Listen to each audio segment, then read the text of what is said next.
That the timer that it takes to build it, okay? Making it super long for it to happen, okay? No, don't do it. There's no reason why I should have to sit here for 3 minutes when I'm trying to level a profession just to craft one item. So, tonight, you guys, we are going to talk about processing. Processing is the middle stage of the artisan circle, if you will, to completing finished goods in crafting for Ashes of Creation. So, first, you gather the raw materials, then you process those raw materials into usable reagents or crafting materials, and then a crafter will come along and turn them into a finished good. So a gatherer will go out and mine some ore. A processor will smelt that ore into bars or ingots that are then usable by, say, a weaponsmith that can turn them into a blade or an axe or something. So that's the general idea of it. You will also need a gatherer to gather materials to process, to repair, have a crafter repair your damaged goods. So there will be a continual need for both gatherers and processors throughout the duration of the game, even once all the big gear has been crafted, or the majority of it for a large part of the player base. You're still going to need crafters, processors, gatherers to repair stuff. Not to mention there's going to be siege equipment and things like that that you're just going to have to rebuild. I imagine ships are going to have to be rebuilt quite a bit. Cities, towns, nodes, guild halls, all these things are all, your freehold are going to require materials for you to build the buildings in them and grow them as well. So that's going to be super cool. I get smelting, so to making allows as for cutting down trees, just making a log, not that much to it. Well, you cut down the tree, you get the log. I imagine there will be a processing profession where you're essentially work at a sawmill. I don't know what they are called by trade. I apologize to anybody that's worked a sawmill before. But you know, we got the lumberjacks that are going to go and chop down the trees.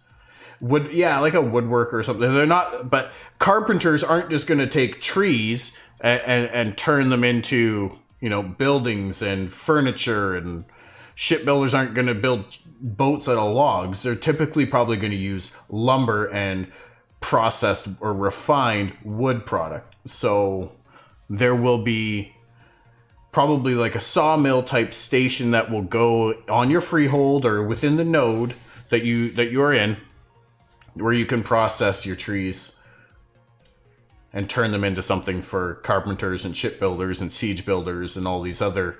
I imagine even weaponsmiths will use wood to an extent to craft handles for their weapons. Not being able to process stuff that you gather yourself will be kind of painful. I guarantee this will lead to alts just used for processing. Very likely. Very, very likely. Especially for people that aren't part of a larger guild network where those types of things are somewhat fleshed out, or you have people that are readily available to do that. But even to do it for more personal gains will absolutely be a thing. Their intended idea of relying on others, woodwork or something, or miller. Yeah, well, milling I think is more like machinist, at least in like my industry. But yeah, I'm genuinely curious now. I agree. I think crafting in general is going to lead to alts, but at the same time, for the amount of time and effort to put into growing your artisan class, it's only a few people are going to be able to do it successfully and profitably, I think. Sawyer, wood machinist, a wood processing station possibly, but yeah, a sawyer, Sawayer. It looks like they are called. I imagine a sawyer will be a processing profession. I think the only way, Dread, that it's going to be it's going to be cumbersome as a system for sure. If you're not near an economic node where goods are up for sale, it's going to make acquiring materials as a crafter much more difficult. You'll still be able to do basic stuff. So early game, I don't think this is going to be too much of an issue because everybody will be able to do a little bit of everything. But once you've broken off into a mastery level where just the regular level of the other two branches can't really support your profession anymore, then I think it's going to become an issue. Like if you're a crafter, if you're an armor smith by trade, like for your mastery in ashes, you're going to be able to do a little bit of mining. You're going to be able to do a little bit of smelting. But once you get your armor smith to a certain point, a lot of the materials you require, you will not be able to gather yourself, nor will you be able to process yourself. So yeah, you're going to rely on one or two other people at least to supply that. So it's not like you are missing only one step. You're going to be missing two steps. You're only going to fill out of the triangle one role effectively, and you're going to need others to step in. Now, do you have two alts for that then? That seems like a lot. So it kind of forces a sense of communication in the game, and it forces a reliance on other players. And if that, like, I don't know if that's going to appeal to people or not, but I think this will lead to a lot of mains being gatherers. I agree. I think a lot of people are going to want to do animal husbandry because it sounds really cool. So I can see a lot of processors for that reason. I can see a lot of people doing gathering because it's most likely to be the most profitable, especially early in the game. I don't know if you will be able to drop mastery. I think you can. Don't quote me on that, you guys, but I think you can drop your mastery and choose to master in another parent path of the artisan tree. But in doing so, you lose everything. Like you lose, if you're a processing, you lose all your blueprint stuff. Everything you've acquired, you lose it all. And you're basic. So if you ever went back to it, you'd be starting from scratch. And that's my understanding of how it works. So like there is, if you've vested a lot of time into mastery and then you choose to change for whatever reason, and then you want to come back at all, like that even if you don't come back, it's still a huge sacrifice and very big, important decision to make. At that point, depending on how long you've been doing it, you might be better off just to create an alt, level it, and do that. In a few games, making wood into logs is done by a carpenter. This is true. We don't know, like the carpenter, from what I understand, is a crafting profession, and you will be basically making the furnishings that go within a house or in a freehold or in an apartment. So you'll be making the beds, the benches, the tables, the chairs, everything that can go in there that is essentially what you would be doing. Similar to how a shipbuilder doesn't build boats, they build the accessories that go on boats. A carpenter won't build houses and buildings, they'll build the accessories that go in the buildings. I think this will lead to a lot of mains being gatherers. I believe Steven said you can and you just lose the skill. Yeah, I believe he did say it. It's just very, very costly. As is any major decision like that, especially to change direction from something that you've invested in. It's a big decision and you will sacrifice a lot to pursue something different. We just have to see what the levels will be on what you can learn in the profession. Yeah. Obviously, the earlier you make a change, the less costly, the less invested you will be in that profession. It'll be easier to make a change. That being said, if you choose to become a master processor, you will have all of the processing trees that you can master in. And like I say, I'm pretty sure there's going to be more than just these two. Carpenter will also make the bows and wands and staffs. Really? Is that okay? Well, that's interesting. That actually makes the carpenter pretty robust as a profession. That puts a lot in their realm. Obviously, there is a lot that can change with the crafting system. It is only at a very basic level going to be in Alpha 1, you guys. Alpha 2 is when the majority of the crafting system is coming online for testing, so That's when we will start to see more definitive recipes and guidelines of what each profession will kind of do. At this point, like, we don't even know what blacksmithing is going to do. I suspect it's going to be barding and caravan accessories, like armaments and enhancements, things like that, and barding for your mounts and meat pack mule, your caravan mules, things like that. But that's a suspicion at this point. We have no definitive on it. Unless they add a bowyer as a craft. They might add a bowyer. They have a lot of crafting professions already, though. Like, a lot. I wouldn't even be opposed to seeing things like cooking moved into processing just to balance out the trees. I mean, in the end, you are still processing the food, right? It doesn't... It fits. It fits. If it's like Star Wars Galaxy, it's going to be fun. I think it's going to be a really fun system for sure. I think it's going to be really robust and huge and an integral part of the game. They did say cooking slots into different trees. Okay. Like, I know farming and fishing are going to be under gathering, which makes sense. Processing, I could see cooking going in there instead of crafting, just to balance out how many professions are in each of the trees. If the system is this big, I don't see a problem with having a ton of crafts so people have more of a chance to be one of the few grandmasters of an obscure craft. Absolutely. And that's the important thing to note, right? You can choose to master one of the 3 parent paths, gathering, processing, or crafting. Within that path, you can branch out into any of the individual professions and master multiple of those. Multiple. It's going to not be an easy thing to do. It's not something you're going to be able to sit down and farm mastery in one night. Don't expect, or probably even in a week. And I'm talking like more hardcore playing. It's going to take time. It's going to take effort. So let's be wary of that. I really hope, though, that when you're creating something, I don't care if it's the most basic white item or if it's like the ultimate, most legendary item in all of Ashes of Creation. There's only one of on all of the servers, and you need to like play for 16 years to get all the things done so you can craft this thing. That the timer that it takes to build it, okay? Making it super long for it to happen, okay? No, don't do it. There's no reason why I should have to sit here for 3 minutes when I'm trying to level a profession just to craft one item. Unless you can do it in the background where it's kind of happening while you're able to run around and do other stuff. No. Make it quick. It doesn't, like, I understand it's more difficult. It should take more time and all that. But let's not sit here and wait for it. That's just a waste of time.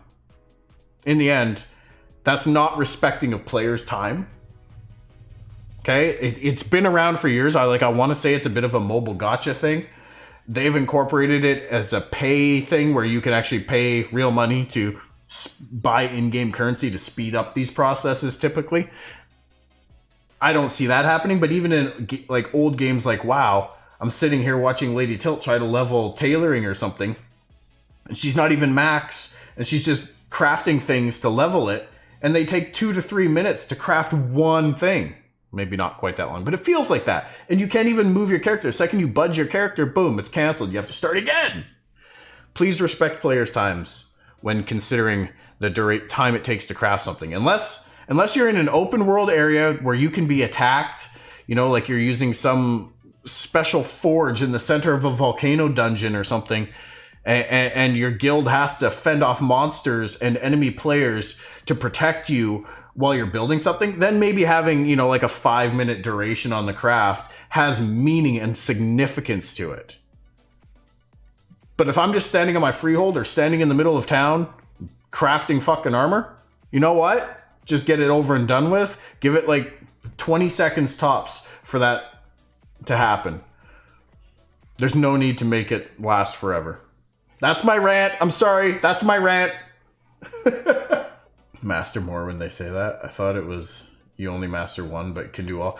So as of right now, Twidget, that is my understanding, is if I choose to master into the gathering branch, or then I can master all of the gatherings. Okay, I can master all of these.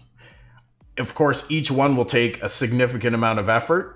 So the reality is I'm probably not going to be mastering all of them, but I could master a select few based on the biomes that I prefer to play in. But I think with the crafting branch, they've realized that mastering all of them sounds a little too much. So I think they were talking about putting a cap on it of like 3 of them, but it's up in the air. It's up in the air. We'll have to wait and see. Obviously, a lot of those things are going to be subject to testing and balancing out. So, you know, if it's one of those things that someone can sit down and crush out a mastery in a couple days of crafting and get it done, and then they're a master, yeah, they're probably going to put a cap on it or make it harder. If it's something that takes like months of 6+ hours a day of playing, and it takes months to master a single one, and that's with a focus on just that one, then yeah, I can see them allowing you to be able to master several, if not all, of the professions in that branch. That would be fair. But it has to be reasonable, right? Like if someone's willing to put in that kind of time and effort to master multiple things on one character, I say all the power to them. If that's how they want to roll, if that's how they're going to play, that is their choice, their prerogative. Let them do it because they're putting in the time and effort. The gate should be materials, not time gate. Yes. Complex craft should take more parts, etc., not more time. 100%. 100%. If you want to put a time gate on it, make the time gate how you're able to acquire the materials. Right? Like, and I don't mean like there's a 16-day respawn on this boss and you have to be there at this time to kill it to loot it. No, not quite that. Or that you can only acquire one of these items a week and you need 4 of them, so it's going to take you a month just to acquire all those items. I mean, like, you're going to have to go out and farm and the drop rate's not great for this. Or you've got to travel to like 4 different corners of the world in order to acquire all the materials, or to take a material to a processing plant on the other side of the world to have it processed at the appropriate processing plant, and then bring it back to a third party somewhere else in the world to have them craft it. You know, things like that. And I believe legendary items are already kind of being planned to be that way for crafting, like where there is a lot of travel, because that traveling means that you're carrying those materials, and that puts a risk at carrying those materials. That puts a risk at trying to craft that item. And that's where I want to see the challenge. That's where I want to see the complexity, not just with standing there watching a processing bar take 13 minutes. That's all. Not the branch. It's only like one fishing. That's how it is on Star Wars Galaxies. You can learn all to a point, but one master, one profession. Yo, Brown Race, what's shaking, my friend? RVR. What's RVR? Yeah, I'm pretty sure that's not the case here. Here we can get an idea of it here. Players must choose a path in the Artisan skill tree for each character. Within each of the 3 parent Artisan paths, gathering, processing, crafting, there are different professions. A character may only ever master one of these parent paths. Risk versus reward. Exactly. Gathering is a parent Artisan path along with processing and crafting. Within each of the 3 parent paths lies different professions. You may only ever master one parent path, but you may spend time mastering each profession within the parent Artisan path. There you go. So it's not that you can.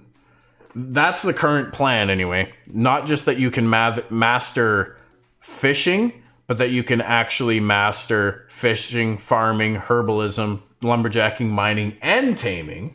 It's just going to take a shit ton of time to master all of them versus mastering just one. It's aimed to allow, because it like, from a crafting standpoint, mastering just one, I don't think would be a terrible thing, because that's what you're known for. That's what you are. And it forces, you know, like Dredd said earlier, some people are going to take those more obscure things that a lot of other people aren't going to gravitate towards because they might not be as lucrative or as flashy, but some people are going to take them. And if they're the only masters of those things, that's going to make that position very, very lucrative.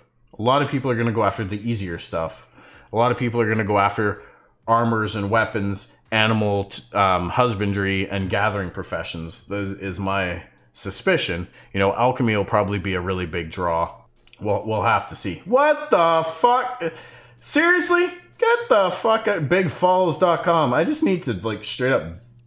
Oh, see, look, they're even putting spaces in here now. Get the fuck out of my channel. Stupid guy in my chat. Chill, Evelyn. Are you good, Brody? Yeah, buddy. We're doing good. We're doing good. Good to see you, Brown Rice. So, yes, you will be able to master a lot of, if you so choose. Now, processing, so gathering requires a tool, right? You need to have a pickaxe to mine. You need to have an axe to chop down a tree. I wonder, maybe there'll be saws. I don't know. I mean, if we're gonna have a sawyer at a sawmill, you would think you could have a saw, but I'd rather chop a tree down with an axe myself, unless you're gonna give me a chainsaw. Let's be real. I don't want to go out there with a handsaw. And again, depends on the size of the tree. Maybe you get one of the big two-handed saws or two-person saws, like they did back in the old days. Those things are badass. Those the teeth on those things, man. They look like a megalodon. Anyways, processing won't require tools as a trade tool, if you will. They will require blueprints, will be their unique thing. Those blueprints will allow you to construct the building that's on said blueprint, and that is what you will use. You will go to that building. So if you get a blueprint for a forge, you will be able to build that forge on your freehold, and then you can smelt whatever minerals that forge is capable of. So the higher level, the harder, the more rare minerals will require, you know, a higher level, rarer to find blueprint for your forge. So there's a neat element here, and I hope that there's a way where you can kind of set a price, if you will. But when you put a building on your freehold, such as processing building. So if I put a forge on my freehold, let's say I'm out, you know, we're level 50, we just down to world boss, and this legendary forge blueprint drops, and I get it. I go and I gather up all the materials I need to build that forge on my freehold, and I put it on there. Now, yes, it's on my freehold. That is a little bit of a safe zone, unless your node is under siege. You can allow general public or shortlist people to have access to your freehold. So you can allow people to come onto your freehold and use your forge. Now, I hope that you can put a price for like using the forge on there, because that's going to make, you know, maybe there's another guild that's nearby and they have the materials and the items needed that need to be refined in that forge in order to continue on their quest line or towards their rare items. So they can come and pay a cost to use my forge. Now, it should be a passive thing, I would hope. You know, like maybe it's a gold every craft or something, depending on what level of material they're smelting. But for everything they smelt, there should be a certain percentage that I get, right? Costs money to keep my forge burning. Exactly. It's you make it a business. You make it lucrative. And in doing so, and especially with when you get to the top end of the game where, you know, there might only be allowed to be one of those forges on the server at any given time. And until my node is sieged and my freehold is ransacked and destroyed, then I keep that forge. And that's mine. Or if I sell it. Now, that being said, even when your freehold is destroyed, you get all your blueprints back, plus you get like kind of like a footprint of what you had, so that when you buy a new freehold, you can basically just place it all there. And yes, that's the sound it makes when you place it all back. So we'll have to see. We'll have to see exactly how that all works out, but I really do hope that you can charge a premium. You set your own price for people to come in and utilize your forge. So yes, you will require blueprints. Now, blueprints, we can have a quick look at blueprints here. Buildings that offers goods and services, as well as purchasable housing, are created when a node reaches village stage, yada, yada, yada. Ooh, look at all the node buildings here. So many. Blacksmiths, barracks, auction house, armory, apartments, alchemist, academy, city hall, college, emporium, exchange, guild halls, inns, lumber yards. Hey, there you go. There you go. There will be lumber yards. There might be a sawyer in there. I really think that's going to be one of the processors, one of the processing, whatchamacallit, professions. Let's see, what else do we got here? Not much on blueprints. This is just buildings in general. Okay. But yes, blueprints will be acquirable as world drops from off of bosses, likely out of chests and hidden treasure. You know, I expect that some of the rarest will be hidden in treasure chests behind like some of the biggest world bosses or the biggest raid bosses. You know, like what is what's his name? What's his name? The guy in Fallow's Hold, King Artemis. What was his name? Atrax, King Atrax. In King Atrax's keep, no doubt, 8 tracks, exactly. King of the 8 tracks.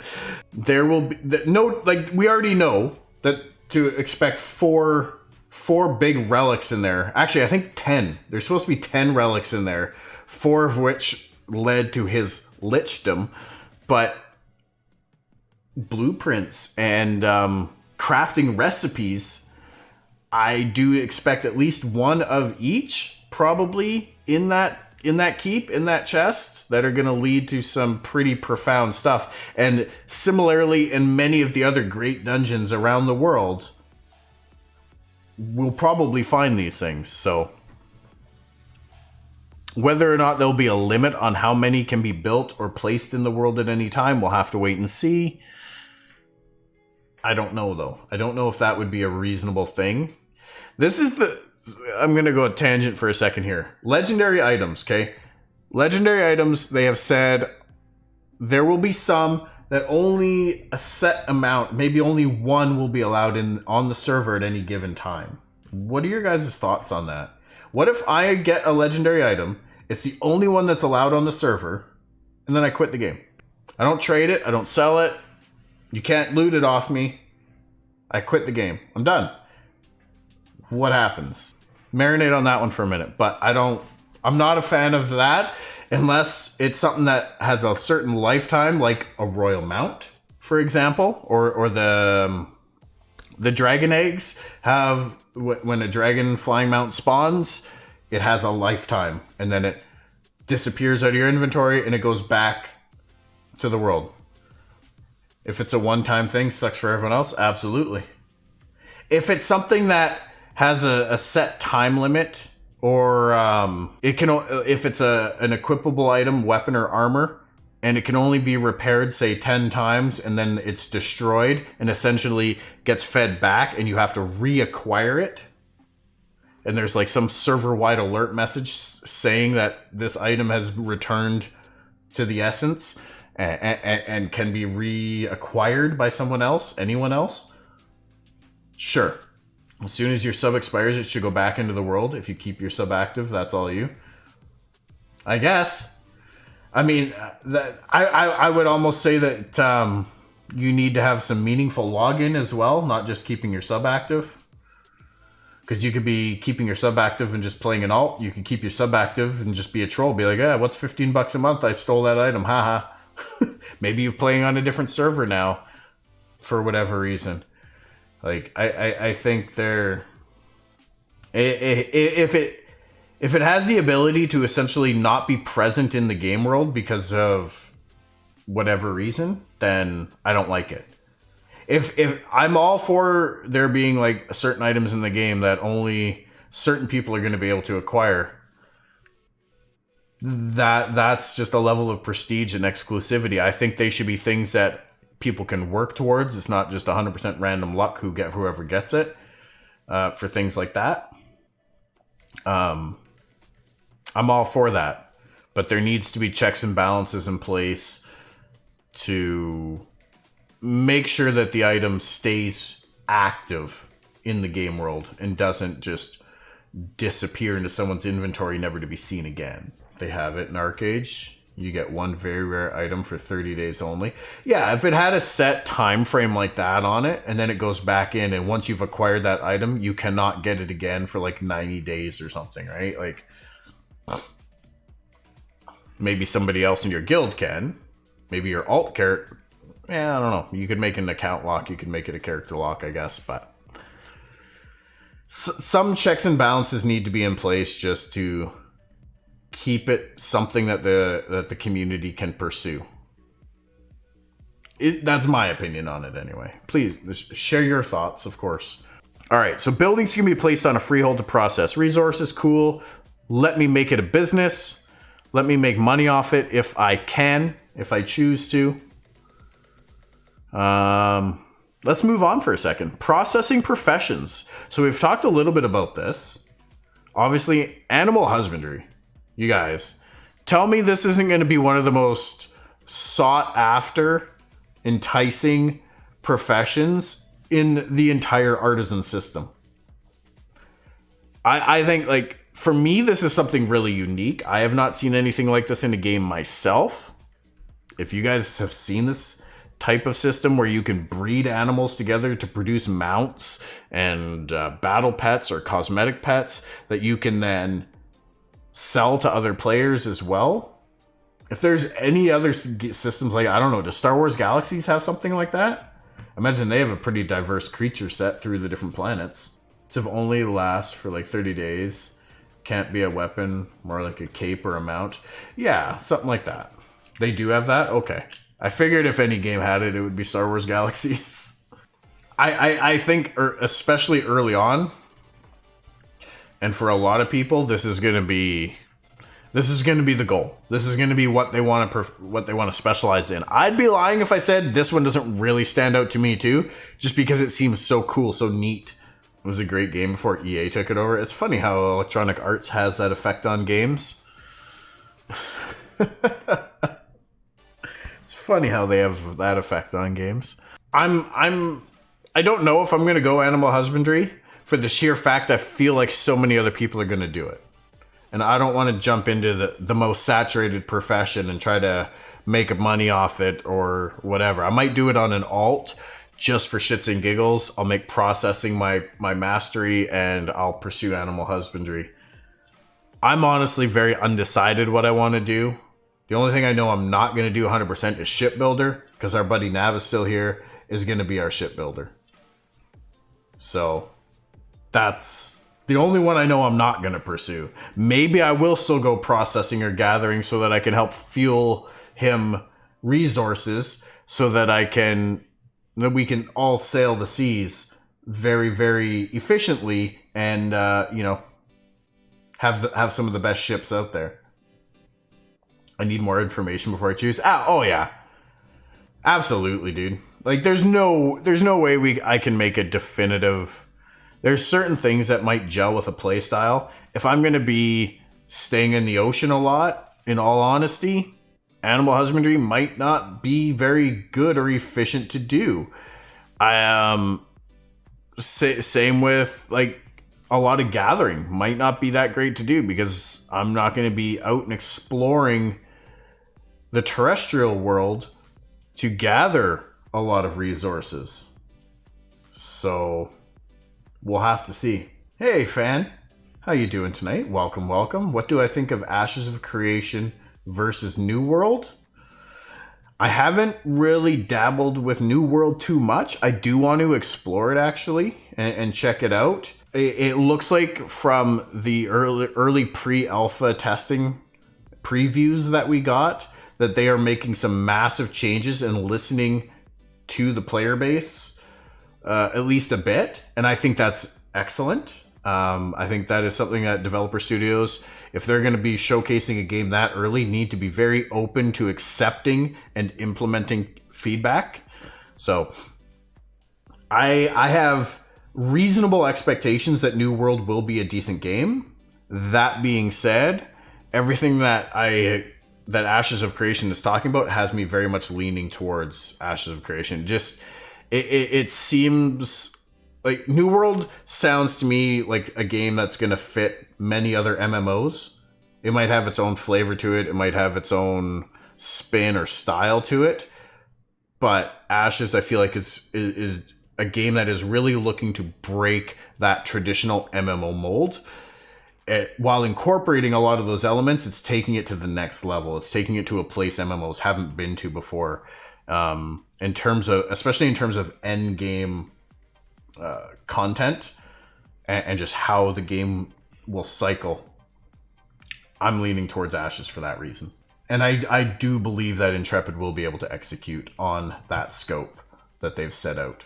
But I do want to check out New World, especially if I'm able to get some access and start playing it reasonably soon, before we get into AOC. I would like to check it out for sure. But I watched a few videos and a few streams on it, and it seemed interesting. But we'll see.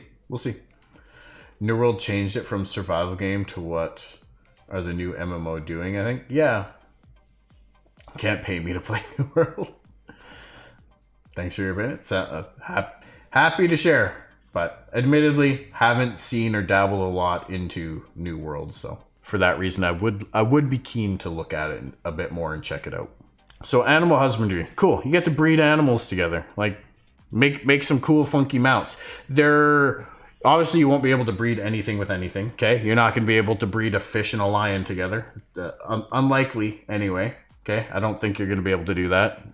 It's not how you make a lionfish, at least not how we know them. That being said, even when you're breeding two animals together, there will be an element of RNG to it. There will be an element of RNG that you will produce something new, something a little bit more rare that has a unique trait to it. So there's a big matrix of all the animals you can breed together and the probabilities and all that jazz. Don't know if there's going to be any way of having an in-game compendium of all of that information, all the breeding information, as players discover it, or even as you discover it for your own records. That might be something we have to track offline. I'm sure people will be doing that. It'll be really interesting. Yeah, what is this? Is this still? Oh yeah, this must be some new stream beats. Cool. Funky town indeed.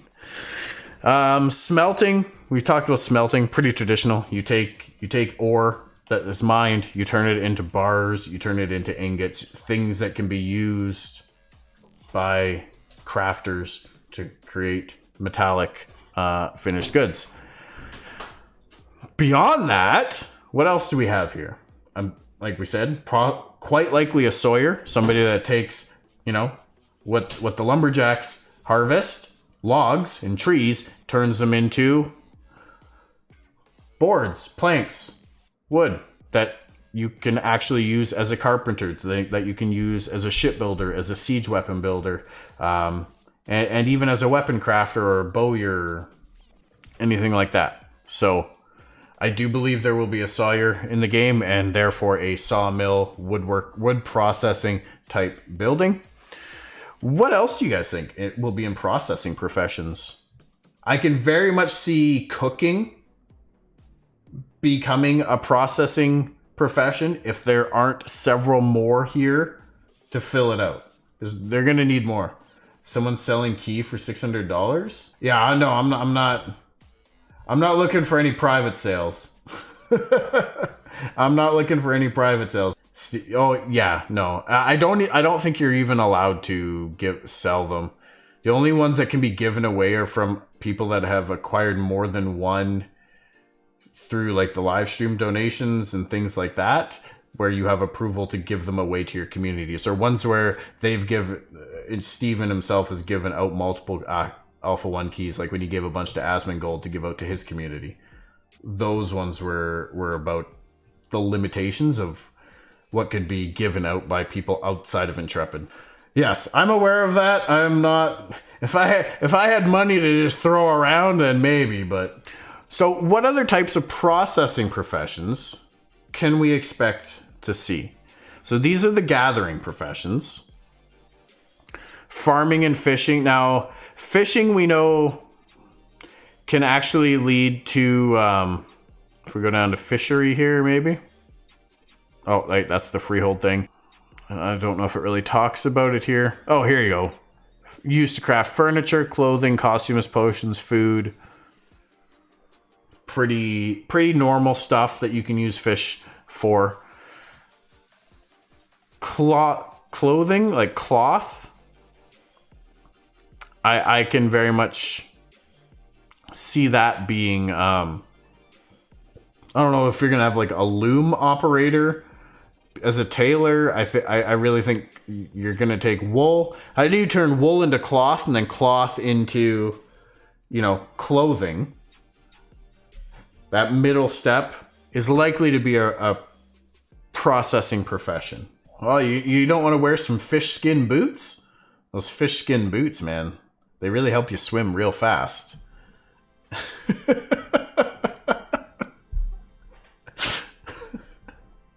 Also, you might want to wear them when you're going into certain NPC habitats that will help you to blend in. Maybe they can't see very well, but they smell really well. And if you smell like an outsider, you're gonna get eaten. But if you smell fishy, if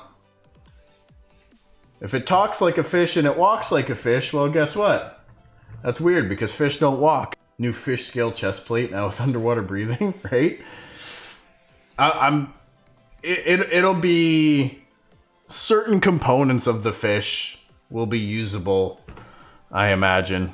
So that's the one thing to note though, is that most games that I've played that have a crafting system, they have a gathering component and then they have the crafting component.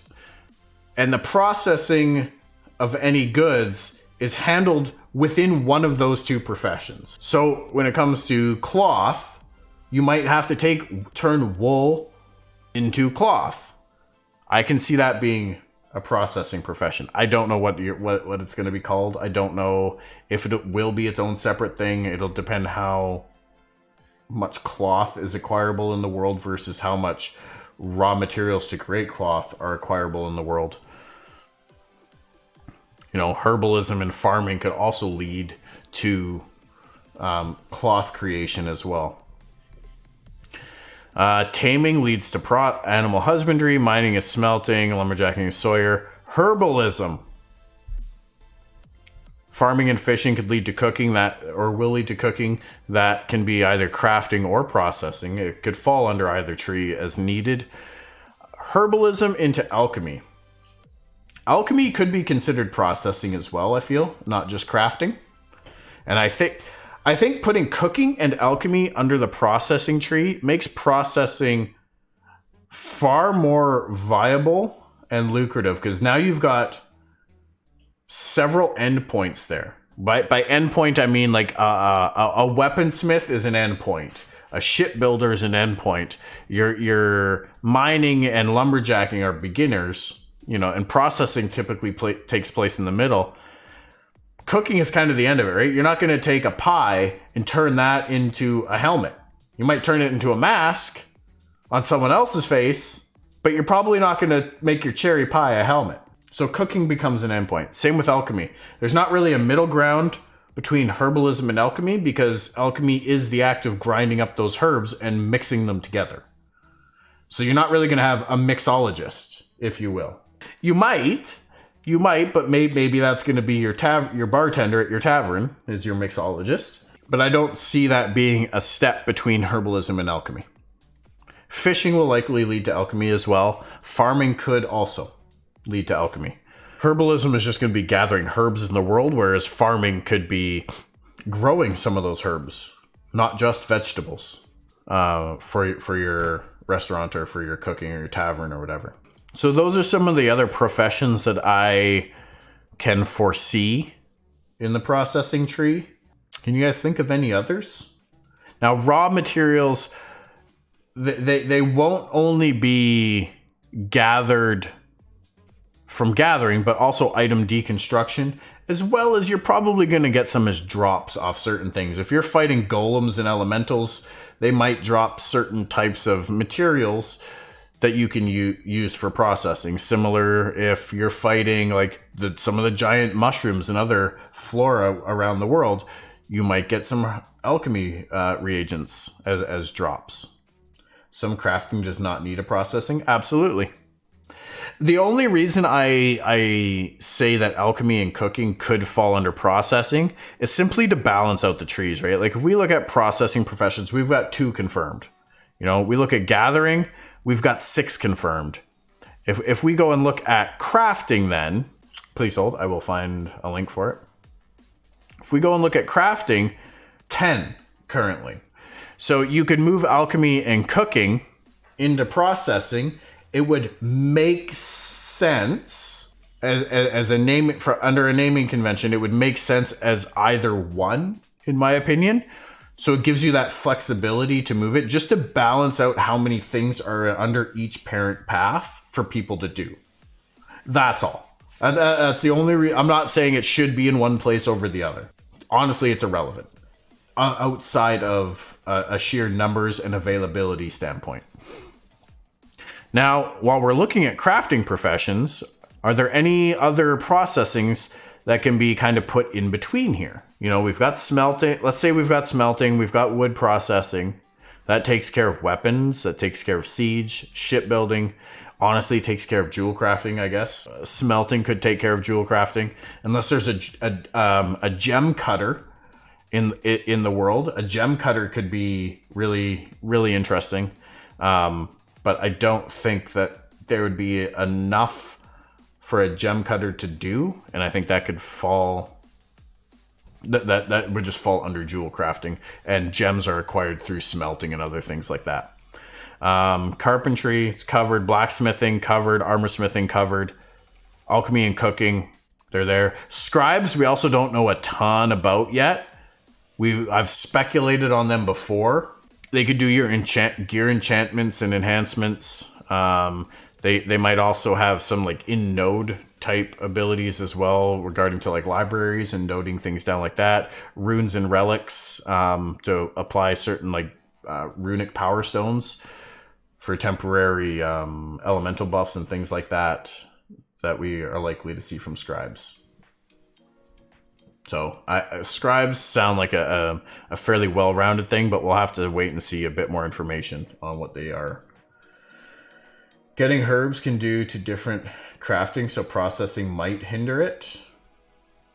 Potentially. Siege weapon crafter are going to make bank. Oh, for sure. Sir Brats, hello. Welcome. Absolutely. Now, there will be siege weapon crafting available within nodes.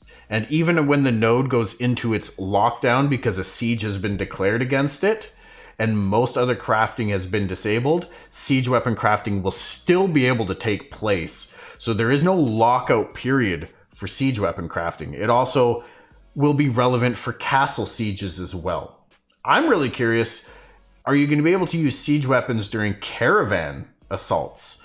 If I want to go and attack someone's caravan, can I bring my trebuchet or ballista in? Just for the lulz? That would be cool. But yes, siege weapons, no doubt, they're going to require a large amount of resources to build, because just due to their scale, as well as their projectiles are probably going to take a decent amount of resources per shot. They're going to be, war is an economy, of course. Siege weapons are going to, I've said it before, I've joked about it before. I want to make a guild called Stark Industries, and we'll just specialize in building siege weapons. Scribes need herbs to make ink. Yep, probably why they're not processing for it. Well, I don't think there's any way to process herbs, unless you wanted to make alchemy processing. But in which case, then, as a herb gatherer, as a herbalist, you either sell your herbs to people or you give them to your guildies that need them.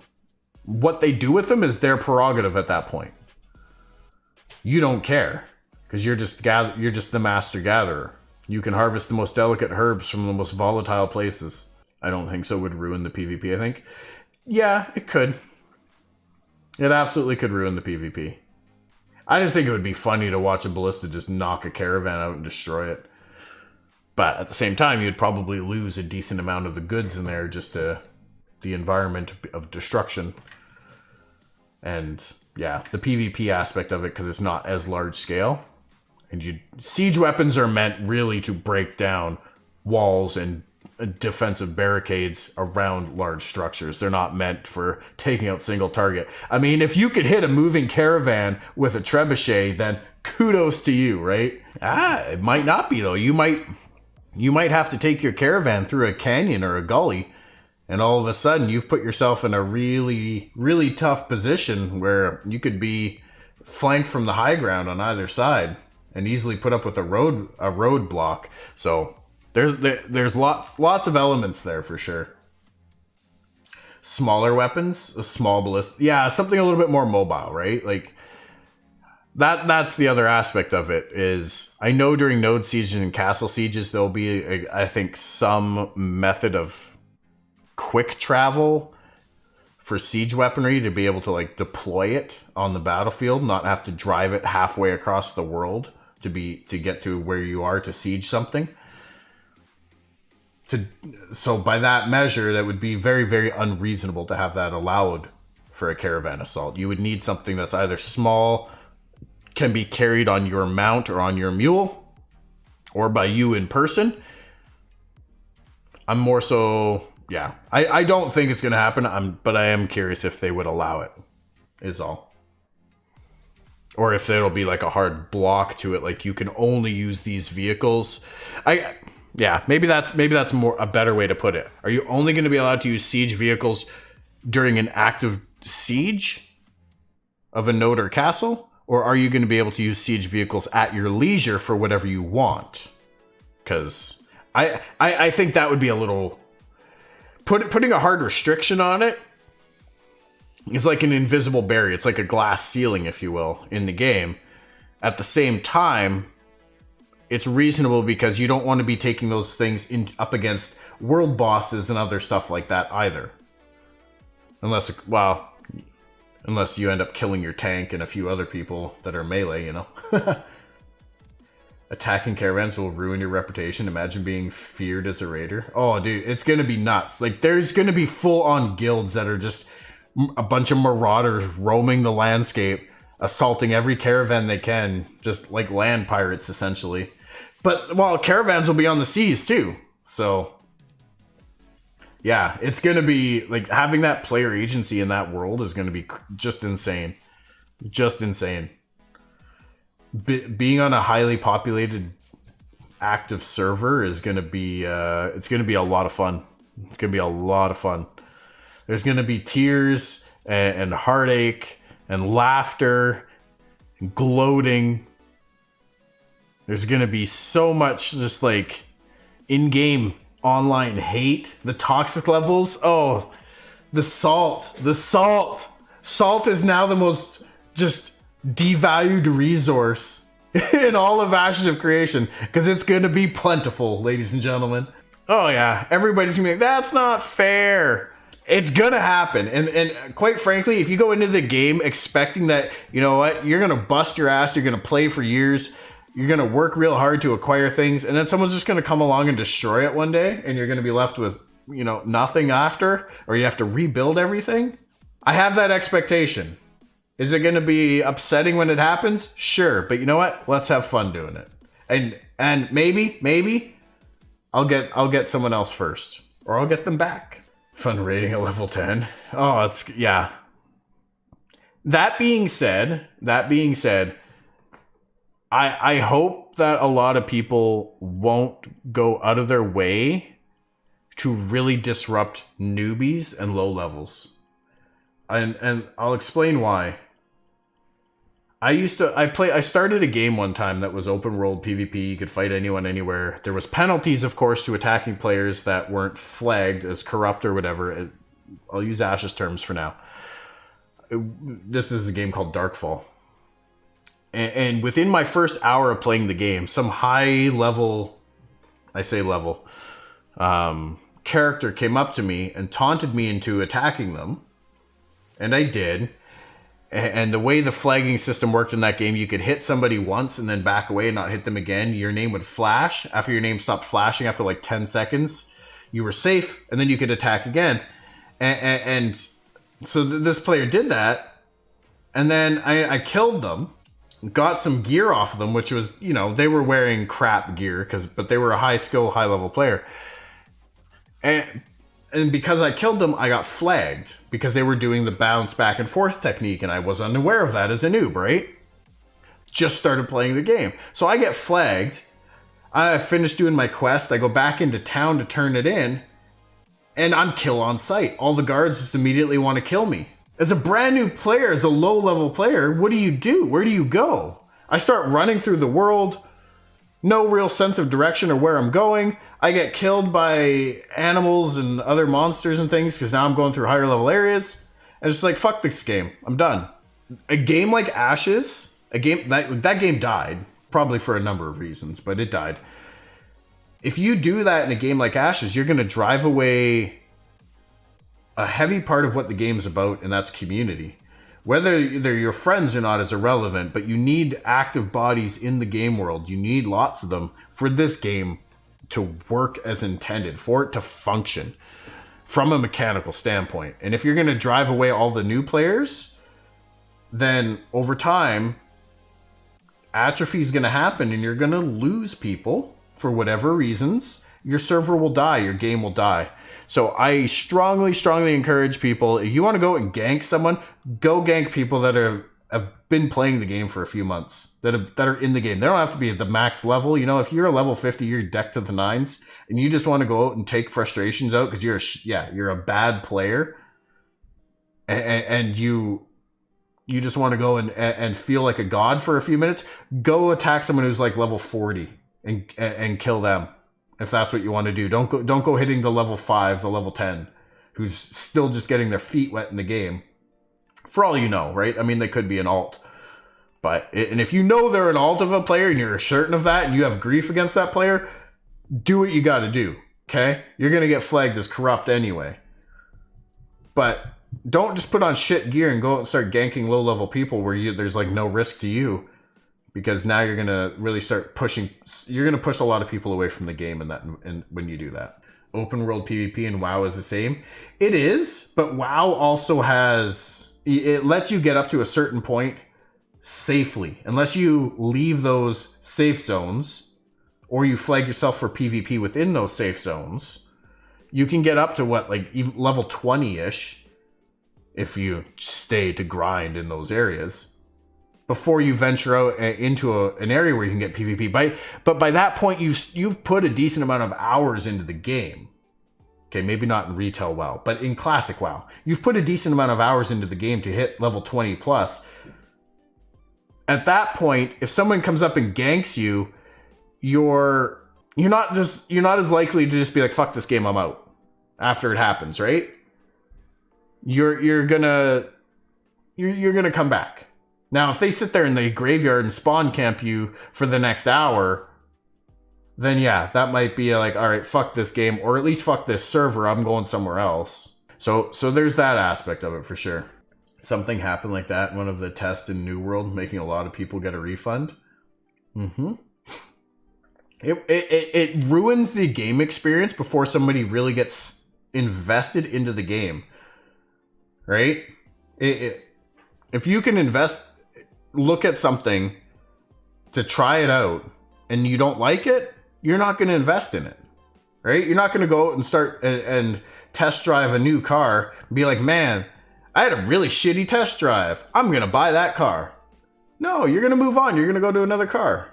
WoW just doesn't have nearly the risk of games like Darkfall or many others. No, there's not really any risk. It's just an inconvenience in WoW. Darkfall, there was definite risk with it, right? Like not being able to walk back into your town because you killed somebody or got baited into killing somebody as a noob when you don't really know any better.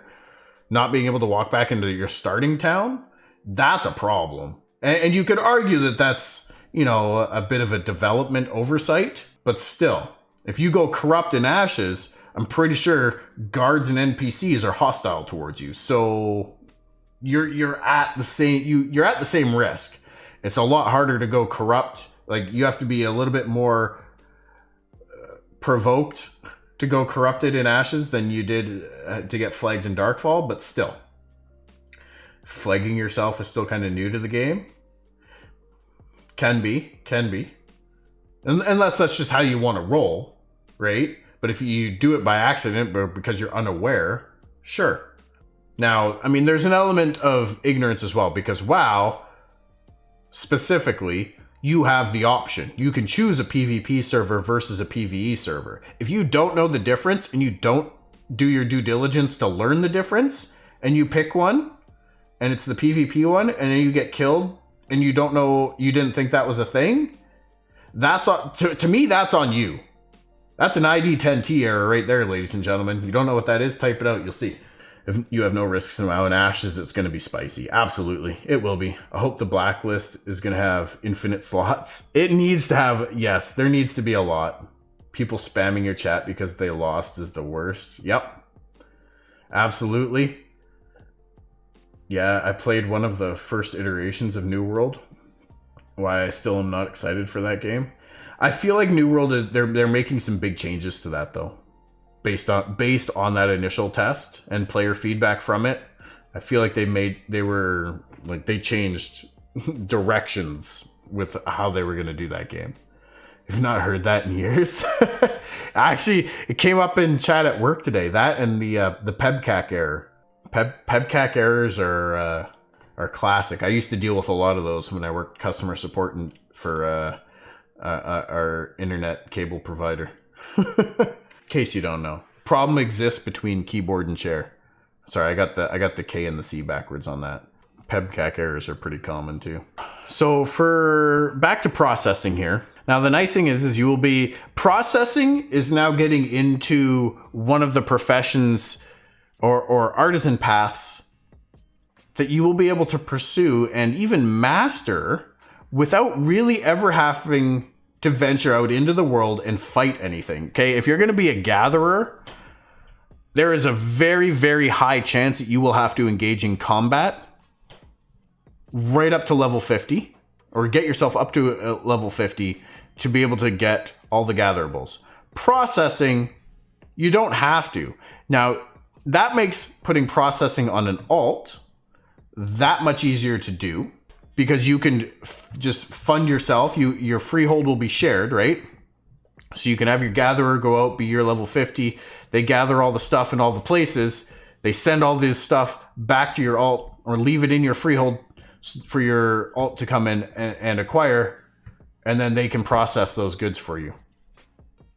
So from that standpoint, I can see people having alts just for processing, because it is your artisan. There is no adventuring class level gates to your artisan trees or advancement, if you will. You do not have to be level 20 in your adventuring class to master an artisan profession. I'll try New World with you if that's true. I don't know. I haven't looked into New World recently. I don't know what their timeline is looking like, but if it's available to me when Ashes is not, we'll still do Ashes like this at least once a week. The YouTube channel will still be focused on Ashes, of course, but I will likely jump into New World and play that a bit just to try it out, just to test out something different. Gonna go hard on New World to Ashes drops. That is absolutely fair. Sir Brats, are you in the alphas or betas at all for Ashes? You can only master one of the tree, but you can still skill up the other trees. Yeah. Wait, Twidget, are you implying that you can only do that for account wide? Because I'm pretty sure that's not the case, that it's character specific. You still have to transport the goods, so freehold needed. Absolutely. Absolutely. But your freehold will be shared for your account, right? Because you can only have one freehold per account, not just per character, right? Or is it one freehold? No, it's one freehold per account, I believe, not even per server. Yo, Dread, with the gifted sub to Sir Brats. Thank you so much, Dread. I appreciate that very much, friend. Thank you. Sir Brats, make sure you thank Dread Katak for your gifted sub. Refresh your browser, wrap up those emotes. Welcome to the Tilted Paradise. Good to have you. if they ever release New World and don't push it to 2022. Oh, so it's on hiatus right now as well for redevelopment or rework. Okay. You can't send gatherables as far as I know. No, not through mail. Not through mail or anything like that. They have to be transported. But you can bring them to your freehold. Like if I'm a gatherer and I've got a freehold nearby, I can go out, gather them, run back to my freehold, put them in a storage container in my freehold, a chest or whatever storage containers are available.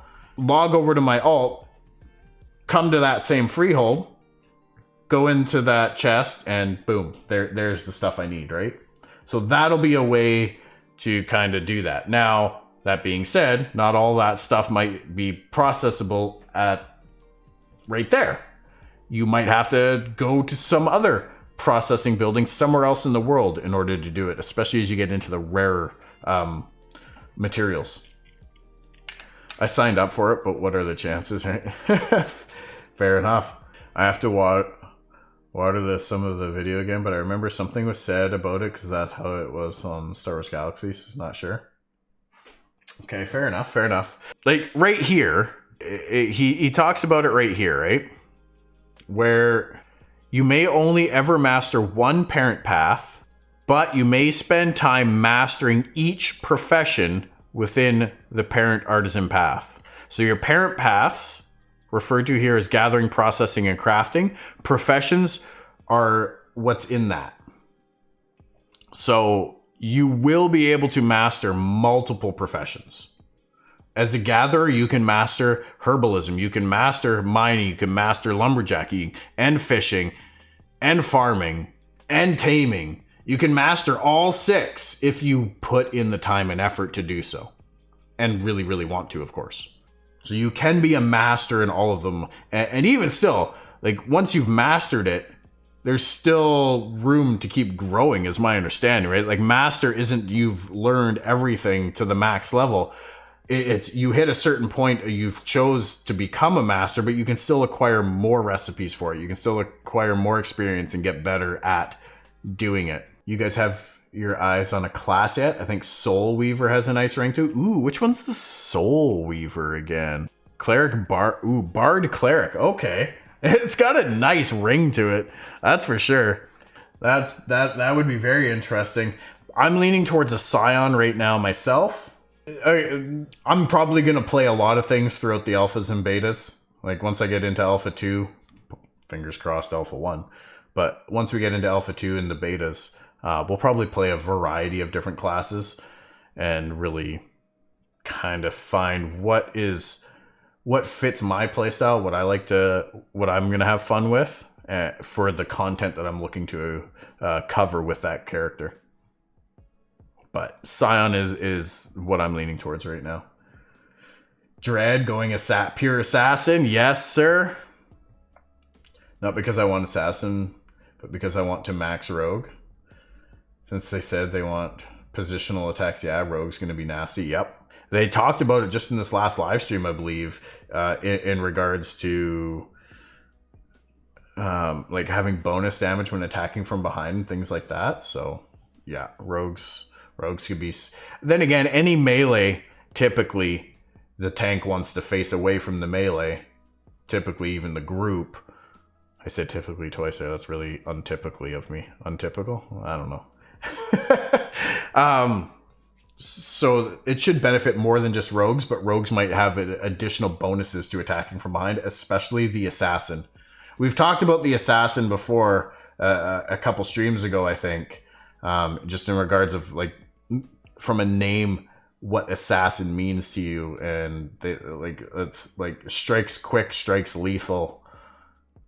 So I would expect a little bit of extra bonus damage. Since they said that they haven't done a preview of bards yet, but I have a feeling they aren't going to be the classic support class as much as a badass class in their own right. I think so. I know that there's several people in the community that are leaning towards a bard right now. I feel like it is going to be something a little bit more intense than just somebody that sits back, casts abilities, or plays abilities playing songs that buffs or debuffs the battlefield. I feel like it's going to be a lot more meaningful than that. Yo, Toon Canna, how you doing? Minstrel 100% for you. Double Bard, nice. Absolute just, I was going to say song master, but there's a song caller, which is very similar. Master musician.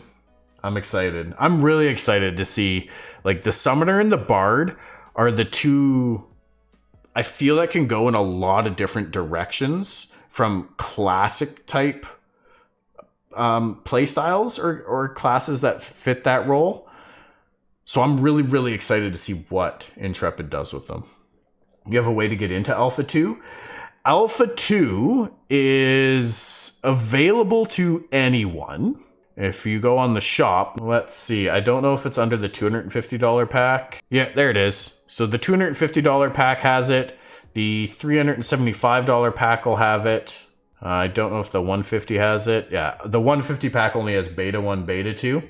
With any of these packs, you can get access, Sir Brats, into Alpha 2 and Beta 1, Beta 2 if you go for the 250 or 375. So there's that. If you haven't created your Ashes account yet, ladies and gentlemen, oh man, hey, you guys don't come and watch me because of my spelling abilities, that's for sure. This is why I talk and I don't type. Yo, Sir Brats, thank you for the follow, friend. I appreciate that. But yeah, so with those packs, you can get access into Alpha 2, Beta 1, Beta 2. Alpha 1 access might be coming up for sale again. We'll have to wait and see. Personally, I want it to, because of course I want to be able to create content around it earlier on, even though it's not a content level of gameplay, of course. But I still want to be able to do that for the community. At the same time, it really does invalidate a lot of the other accesses that have been given to Alpha 1 already for far more money than what they're likely to charge. So if they don't open it up again, I'm not going to be salty about it. You're looking at a Scryer right now, Twidget. Nice. Battle Mage is going to be the most played. Battle Mage. Which one's the Battle Mage again here? Mage Fighter. I can see Battle Mage being very, very strong. I can honestly, I can see the Paladin being really strong too. From what we've seen at the tank so far and the Cleric, I can see a Paladin being really, really strong. Possibly even an Apostle being very, very strong. Like, I could just see that being an incredibly hard to kill character. Imagine a Cleric that's wearing plate and has a shield. Just by default, because anybody can equip anything, right? But also has defensive cooldowns and the ability to heal itself. Unless there's a silence from somebody that you can put on this thing for a decent amount of time and mixed in with other forms of CC where you can still do damage, like stuns and whatnot, that's going to be a very, very hard to kill opponent. You try to take that, like, I can see that being one of the strongest in like 1v1 arenas. Even 2v2, I can see an Apostle being just impossible to kill. Impossible to kill. Sorry, that's the dad joke on me. 4/15 is when we find out if there will be Alpha 1 sales again or not. Yeah, it's coming. Honestly, I'm cool with beta. The alpha hype would ruin me until the game drops. There's already so much hype. Beta. The nice thing is the Alpha 2 server is supposed to be a persistent server, from my understanding. So you will be able to retain your Alpha 2 access and playability pretty much right through the betas. I imagine the server will get patched and updated, but your character won't be deleted. So you'll be able to continue to push into the deeper levels of testing for higher end game content. I think that's more so the focus of it. Alpha 1 sales would be painful as hell, but I'll be happy that at least get in. Yeah, that's the only thing. I want it for selfish reasons, of course, but for reasons discussed, I can honestly see, I can support not having them come back out. If they come out for a high price point, I think that would be a little bit easier for people who have already invested a lot into Alpha 1 access. Make it a bit easier for them to swallow. Getting WoW Tank Paladin flashbacks, healing for days, yes. Shadow Disciple, Cleric Rogue, ooh, yes. A cleric that can stealth, that would be fun. Like, and see, that's the thing, right? We could sit here, Cultist, Oracle, like, we could sit here and just go through so many different classes and combinations and flavors that sound like a ton of fun. And are going to be strong, going to have a really cool play style to them. Like, there's just so many to try. There's so many to try. At the very least, I'm probably going to have 8 alts, 1 of each main primary archetype. And from there, you can change and dabble and goof around. But if Alpha 1 key too high in price, I just wait. Yeah, same. If it's like, keeping in mind, it's Alpha 1 access for a very limited amount of time. During that time, server might be down for work or whatever else. And it's not, like, it's a testing environment. Your job is to go in there and test things, to break things, to find bugs and report them. It's not to go in there and just play the game and create content or enjoy it. You know, I mean, it should be somewhat enjoyable, but I expect it's going to be painful. So, yeah, 500. If it's $500, in all honesty, I don't know if I'll go for it because I don't know if it'll be worth it. You know, yes, as a content creator, I will be a step behind everyone else that has it and is creating content around it. You know, I can. We'll sit here and watch their videos for all I care. I mean, we'll find a way. I'll find a way to still create content around what is happening in that Alpha 1 because there will be no NDA, even if I can't play it myself. So we'll figure it out. But there is an element to it where it just might not be worth it, right? I'm only going to go Soul Weaver if the Bard is a support because they have Ranger as well. Well, I have 2 bow classes and both on DPS roll. I feel like the Bard is going to be... They're going to be able to do a little bit of everything except maybe tank. But they're going to be really, really strong in support, yes. The Bard is also the only class that's going to have that extra character sheet slot for an instrument. And I think for that reason, the Bard is likely going to be the last class that we get previewed, that we really get to see. So we have time. We have a lot of time before that. Alpha 2 Persistent is probably the best way to go. I think there's a reason they have been reluctant to let Asmongold and such into the game yet. Absolutely. I agree. I agree. It's like keeping the game under NDA at this point, I feel is not a bad way to go because it comes down to first impressions. It really does. Asmongold even mentioned it on, like, he replied to Steven's tweet originally when he said that Alpha 1 was getting pushed back or the non-NDA was getting pushed back.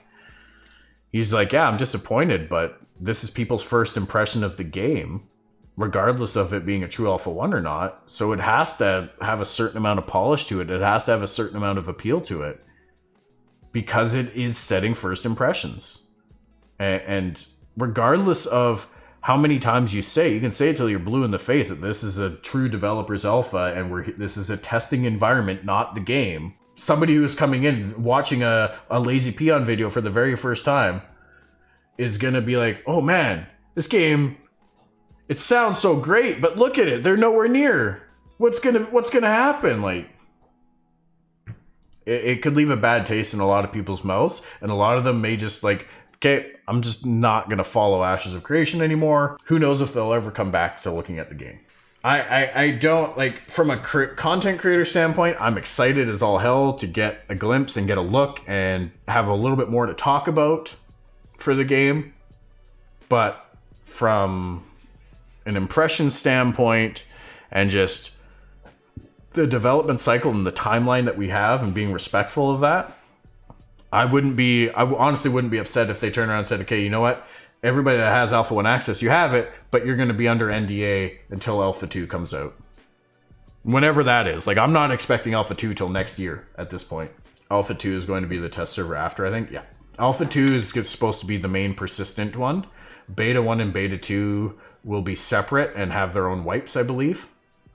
Alpha 2, I think, is supposed to be the persistent one. Now, that being said, like, that doesn't mean that it's going to persist into a retail launch. A retail launch is a fresh start for everyone. There will be a first start server, I think first start server, for early backers of the game. But that might be 1 or 2 servers at most, I can imagine, depending on the regions that they choose to open them up in. And I already know that not everybody that has access to those is going to take advantage of that. All right, processing. Is there much more to talk about on processing here? Let's look at it here. Process materials. The head start thing is just a blunder. I don't even think that the people who have access will be willing to abandon their friends for that. No, I don't. If anybody has friends that don't have that level of access that are going to be playing the game, absolutely not. Absolutely not. Would they be like, yeah, screw you? Now, having said that, the Head Start server on retail launch will be available for anyone to join it, right? Like, it's not locked out at that point. It's not that if you join this, if you have access to join the Head Start server and you join it, nobody else will ever get to come on it, right? Like, the general public will have access to it. It'll just be 2 days later, whatever the time frame is. I think it's 2 days. 2 or 3 days, if I recall. But processed materials are obtained in the following ways: processing raw materials, world boss drops, and item deconstruction. The quality of crafting materials will influence the quality of the crafted item. I'm really curious to see how this plays out. And I wonder if there's going to be like a scale or variety of quality for each material. Like, let's say I create iron ingots from iron ore, and depending on my processing ability, depending on the level of my forge, maybe that quality can range from 40 to 50. Just to throw random numbers out there.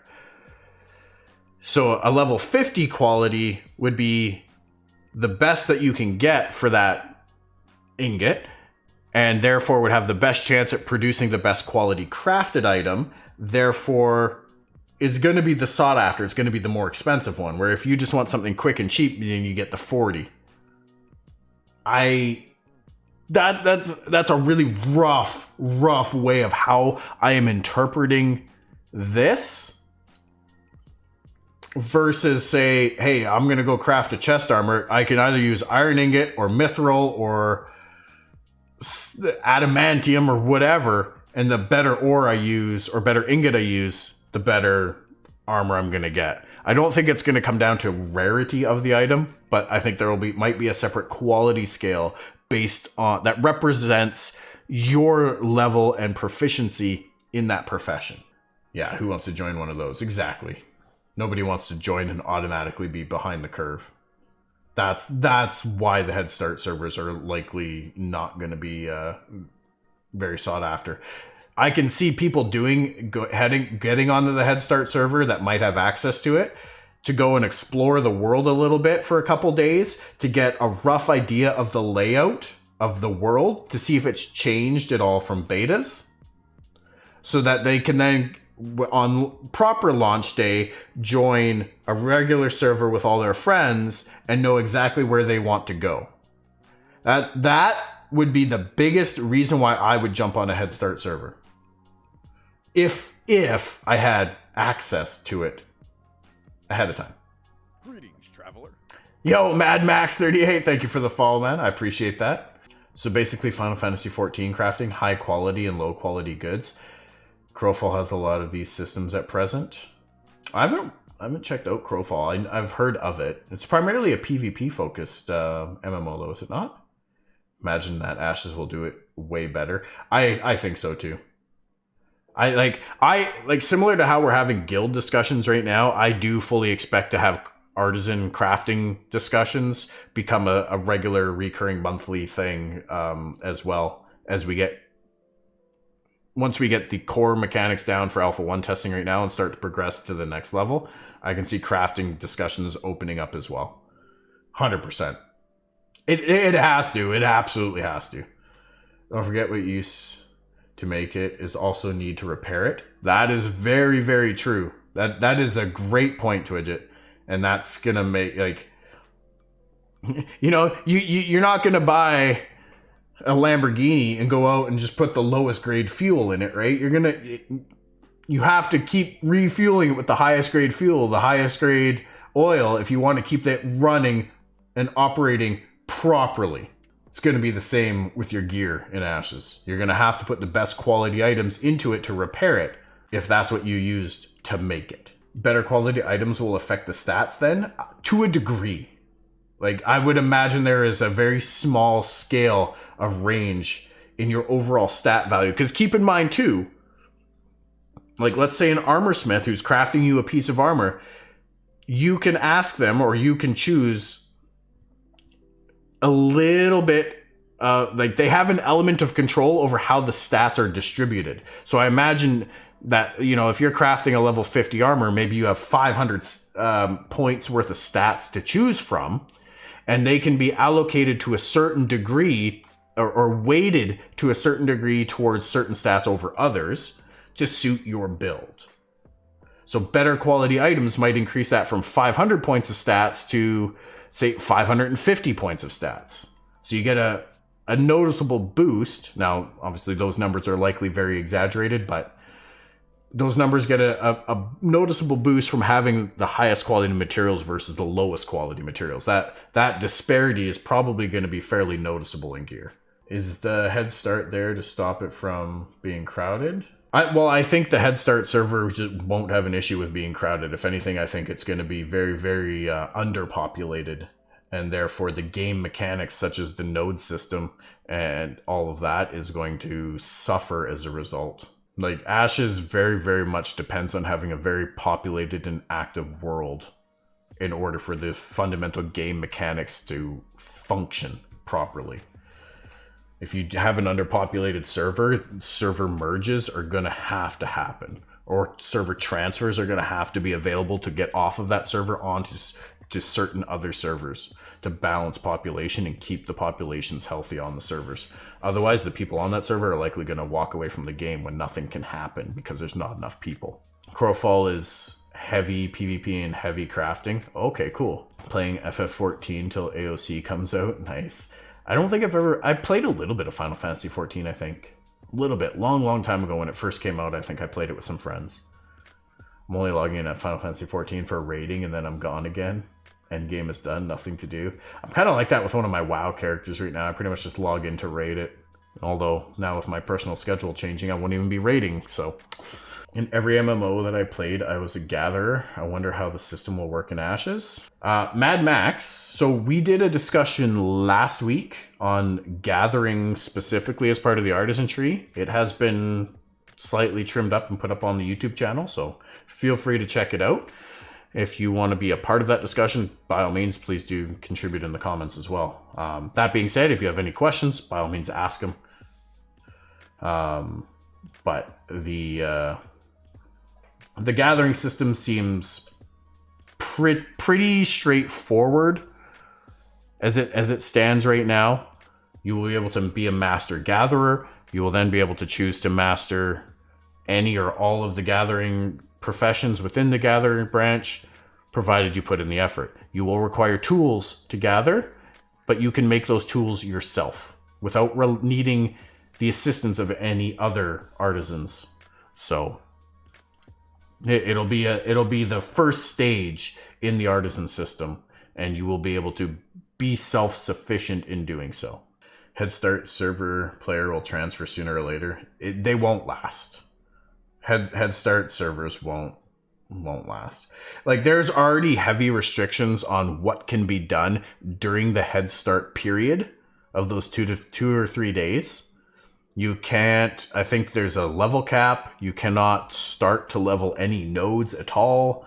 There's several other restrictions in place, but you can still get your guild or your group together and venture out anywhere in the world away from the starting area and basically settle down in the biome at the node that you want to level, probably right next to a castle, so that you have that advantage of taking that castle as soon as you can before anyone else gets there. So it gives you that advantage, and that's really about it. So it's not a significant advantage, but at the same time, if the game's just launching, why would you choose to start behind the curve when you could pick any one of the other servers and have be on the same level ground as everyone else? That being said, those starting areas are going to be crowded as fuck on opening day for Ashes of Creation. Like, I cannot wait. It's going to be so hard just to get a tag on anything, to do any quests, waiting for respawns of quest items, and oh man, it's going to be nutty. It's going to absolutely be nutty. There's going to be queues to get logged in for sure. You can pre-register to a server before launch, so there will be no issues. Yes, you can pre-register to a server before launch, as well as, like, depending on if you bought an early access pack of any kind, you might even be able to reserve your character name ahead of time. I think they've talked very strongly about having a character creation available before launch as well, so that you can get in there. Because some people are going to want to probably spend hours. Like, this isn't going to be your basic choose between 4 things with like 6 presets for each one, and boom, there, choose a combination and there's your character. It's supposed to be far more in depth. I think they said it's supposed to be more along the lines of what's in BDO. I've never played BDO, but apparently they have a very intricate character creation system, and that is where what Ashes is aiming for. So I think their plan is to open up access to that, because some people might spend hours doing that, so everybody can kind of have their character created and get right in on there for launch day and get into the world together. Head start is useless kind of for prep. Yeah, the packs get you that character creator access for sure. I think they get you a character name reservation. I don't know if they get you. Nothing there. It might only be in the 375 pack. Yeah, name reservation. You get. That's the scum greedy Blizzard. Yo, I heard that they were changing their monetization or subscription model now too, to put minimum subscription levels in place or something like that. Like, yeah. That's the Activision half of it. I feel like Blizzard itself is, if they were left alone to their own devices, while they, are of course a for-profit company. They all are. They all need to make a profit, but they're not gonna gouge you or fucking milk you dry like I feel like what Activision does. It's you can't purchase 30-day game cards, only 60s, right? But from what I've heard too, is the WoW population is going down. The cash cow is starting to lose money, and that's likely what you're seeing. Is it's a reaction to that, right? So if you buy the premium pack, the top end pack right now, you get a name reservation. So I imagine when you kind of choose a server, at that point then you get to reserve a name on that server. I cannot see it being that a name reservation is going to be across all servers. Don't you guys have money? Do you guys have cell phones? I thought Character Creator was for sure available. Maybe they just... Yeah, they've talked about it several times, about having it available for people before launch. I don't know what time frame, like a week or a month or a day. Who knows? But there has been talk about having Character Creator available ahead of time. Multiple times I've heard it come up now during live streams. Name reservation is useless as well. Potentially. There's been a lot of times I've gone in to grab a character name in a game and it's been taken. And I don't do like super killer triple X 420 69 motherfucker. Like I don't have something crazy like that. That being said, if, you know, thousands of people have the name reservation and somebody else who has it beats you to the punch for the name you want, you might be screwed anyway. In which case then it's like, well, what the fuck? We'll see how it all pans out. I mean, the idea is nice that, yes, I can go on there, I can reserve a name that a lot of other people have. But I mean, if I have access to create a character, then you know what? I'm probably just going to quickly create a couple characters just to reserve names. And if I ever want to make that character something more at some point, then I might go back in and redesign the character and hope that nobody takes that name during the like 15 minutes or half an hour that it takes me to redesign that character. Not necessarily, just got to make sure to reserve as soon as possible. If you have a really popular name, you may not get it. Yeah. Well, yeah, some of the bigger streamers especially, you know. How many people with name reservations are going to try and take Asmongold right off the bat? You know, like so many people, so many trolls will do it just for the lulz. They might never even play the character. They'll just be like, no, you want it? 100 grand, man. Hell, maybe I'll do that. Maybe I'll extort them. No, I won't. It's not my game. Good idea. Asmongold is fine. I'm sorry, Asmon. Now you know who I am. Pretty sure they will let you re-customize characters in game 2, which eliminates that problem. Very true. Very, very true. There might be a small cost associated with it, but I mean, if you're looking at making an alt, it's probably not a big deal. Oh, okay. Oh, it was pay to win. That's your problem. That's your problem. If it was a pay to win game, then, especially because it was a PvP competitive game, it is what I recall from it. Correct me if I'm wrong, please. But as soon as you put pay to win behind that, anyone who's competitive but doesn't have the wallet to support it, immediately you've pushed them out of your game. Especially if there's not a lot of other content for them to do. That's just a mobile gacha game at that point. You might as well just go play Summoner's War. Well, yeah, with a lot of the anti-loot boxing legislation in different countries too, that also puts a big hindrance on games like that. Playing Soul not worth it. Someone who played beta and seeing what it's turned into. Oh god. Oh, hi Nishing, how you doing? Welcome, welcome.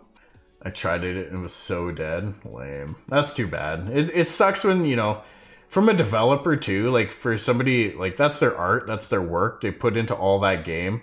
And then the company just turns around and be like, yeah, we're just gonna milk this. We're gonna make it pay to win. All right, back to the discussion, man. You guys sure know how to make me go off on tangents here. I love it though. I appreciate it. It's all good stuff to talk about, and that's what this is all about. It's just talking ashes in the end. I might edit some of that out of the video. I don't know. But final thoughts on processing, you guys. So obviously, yes, there is a list of processed materials. I find this interesting. Like, these are considered processed goods. So farming is going to be a form of gathering.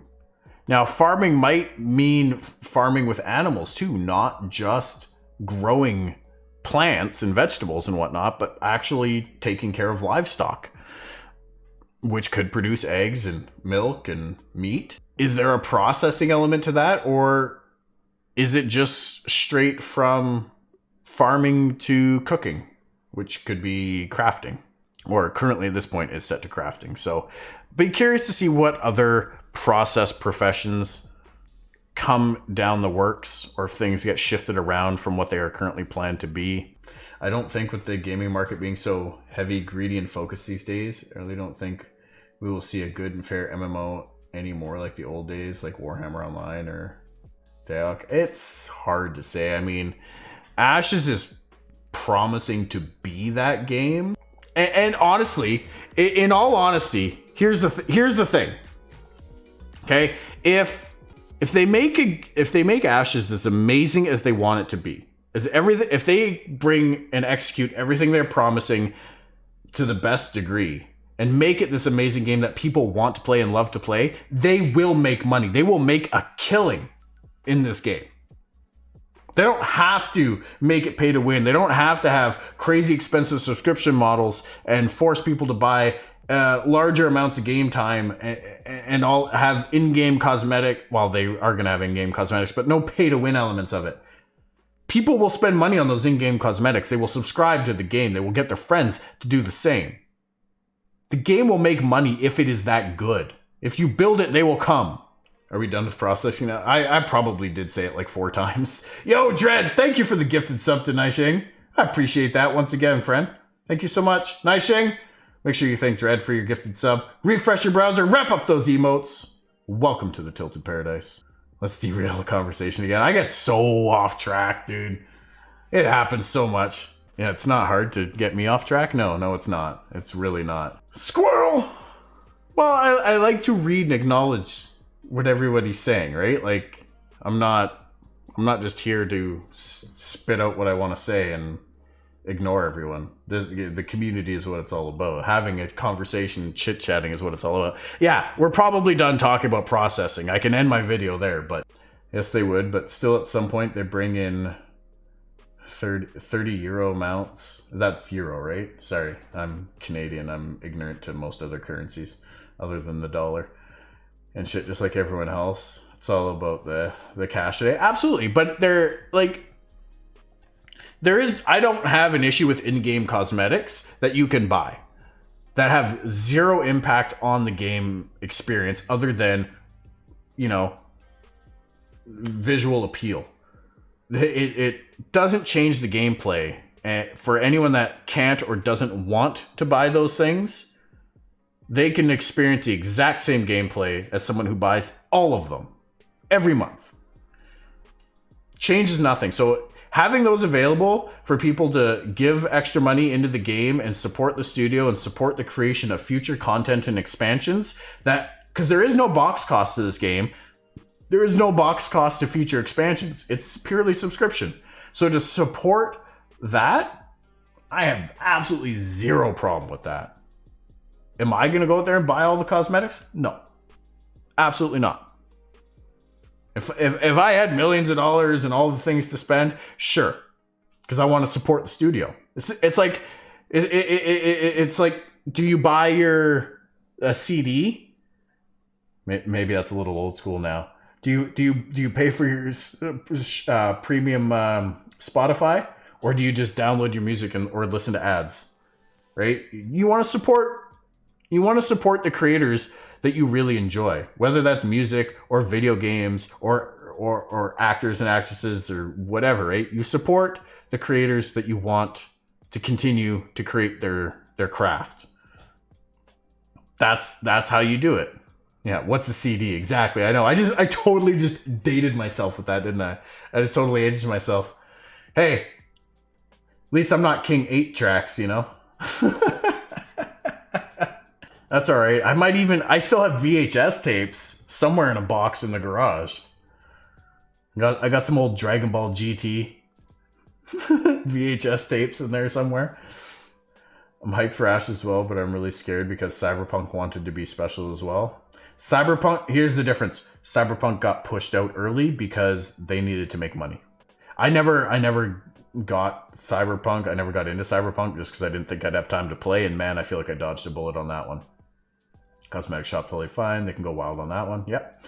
Intrepid is highly, highly against pay to win of any form. If they ever go that route, their reputation will be ruined absolutely 100%.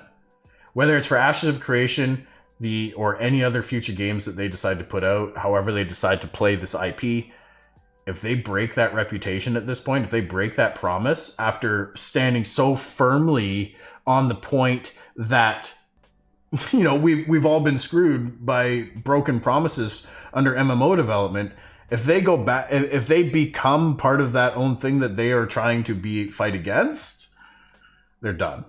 They're absolutely done. They may as well be GameStop at that point. That's one huge thing I like is no box cost. Absolutely. There's no barrier to entry. You pay a 1-month subscription fee, try out the game. You like it? Cool. You don't? Oh, you lost $15. Whoop-de-doo in the end. I wouldn't even be surprised if there's like a free trial where you can like have a week's worth of game time for free. And if you wish to keep playing, then you can go do something else. They're on my bookshelf in the living room. Yeah, I've got a bunch of CDs and boxes too. I got a lot of them. Dragon Ball GT didn't exist. Lies. It's just not canon. Are we done with? I think we are done with processing. There's really nothing more to talk about on processing.